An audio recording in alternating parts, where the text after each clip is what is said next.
Pesawat Singapore Airlines dengan tujuan London Singapura mengalami turbulensi hebat. Akibatnya, pesawat Boeing 777-300ER itu terpaksa mendarat darurat di Bandara Internasional Suvarnabhumi, Bangkok, Thailand pukul 15.45 waktu setempat 21 Mei 2024. 1 orang tewas dan puluhan penumpang luka-luka, mulai dari luka sedang hingga luka berat. Kejadian turbulensi pesawat kerap terjadi. Lantas, apa penyebabnya?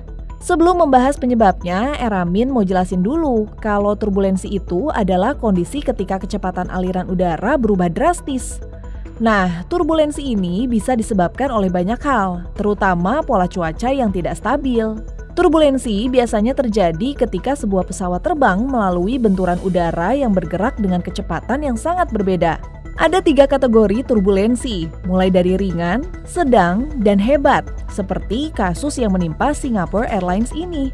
Sebagian besar turbulensi terjadi ketika pesawat melewati awan yang terdapat aliran angin yang naik dan turun. Nah, dalam kondisi ini, turbulensinya cukup ringan. Kasus turbulensi parah seperti kasus Singapore Airlines ini terjadi ketika pesawat melewati awan yang lebih besar, seperti awan badai cumulonimbus. Lantas, apa dampak yang disebabkan dari turbulensi ringan, sedang, dan parah? Turbulensi ringan dan sedang membuat penumpang merasakan ketegangan pada sabuk pengaman penumpang.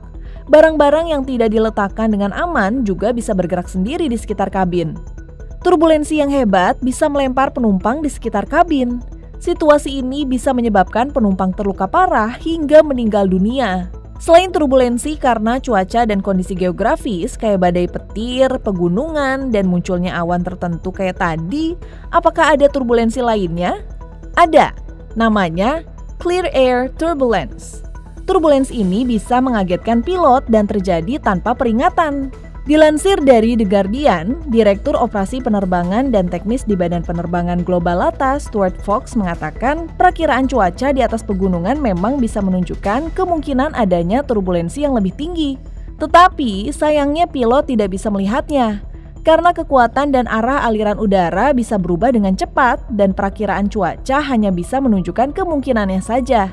Angin yang berguncang itu bisa membuat pesawat keluar dari jalurnya, kehilangan ketinggian dengan cepat, hingga terombang-ambing dengan keras.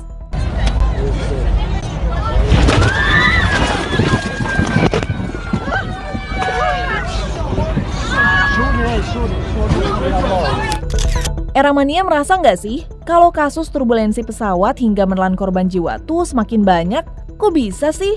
Jadi, berdasarkan penelitian yang dilakukan para peneliti di Reading University, Inggris, menunjukkan bahwa memang benar turbulensi kategori hebat meningkat 55% dari tahun 1979 hingga 2020. Penyebabnya karena perubahan kecepatan angin di ketinggian atau di udara akibat perubahan iklim. Tapi, kata para peneliti, masih dibutuhkan penelitian lebih dalam lagi sih. Apakah hanya karena faktor perubahan iklim saja? Tapi tenang guys, jangan panik dulu. Ada sejumlah tips yang bisa dilakukan kalau kita berada di dalam pesawat yang mengalami turbulensi. Tips ini dibagikan oleh pramugara senior Filipina, Ralph Bedions, yang punya pengikut hampir 1 juta followers di TikTok. Jadi, kata dia, sebenarnya pesawat terbang itu sudah dirancang untuk tahan terhadap turbulensi, termasuk turbulensi hebat. Para awak pesawat terbang pun, kata dia, sudah dilatih untuk meminimalisir bahaya turbulensi. Nah, tips pertama yang paling penting yaitu bersikap untuk tetap tenang. Kedua, kencangkan sabuk pengaman dan jangan berdiri. Terus kalau pas turbulensi, kebetulan penumpang lagi berdiri, gimana? Nah, dia menyarankan supaya penumpang untuk segera duduk di kursi terdekat dan langsung pakai sabuk pengaman. Soalnya, kalau berdiri bisa menyebabkan kecelakaan dan cedera, karena pastinya badan kita terombang-ambing. Ketiga, jangan ke toilet dulu. Nanti kalau kapten pilot sudah kasih info waktu yang aman untuk bergerak dalam kabin, baru deh boleh ke toilet. Keempat, percayakan semua kepada awak kabin dan pilot. Ikuti arahan mereka, soalnya mereka sudah dilatih untuk meminimalisir resiko turbulensi. Tips terakhir yang sebenarnya sangat penting, jangan lupa berdoa ya guys. Semoga Eramania tetap dilindungi Tuhan Yang Maha Esa dimanapun kita berada.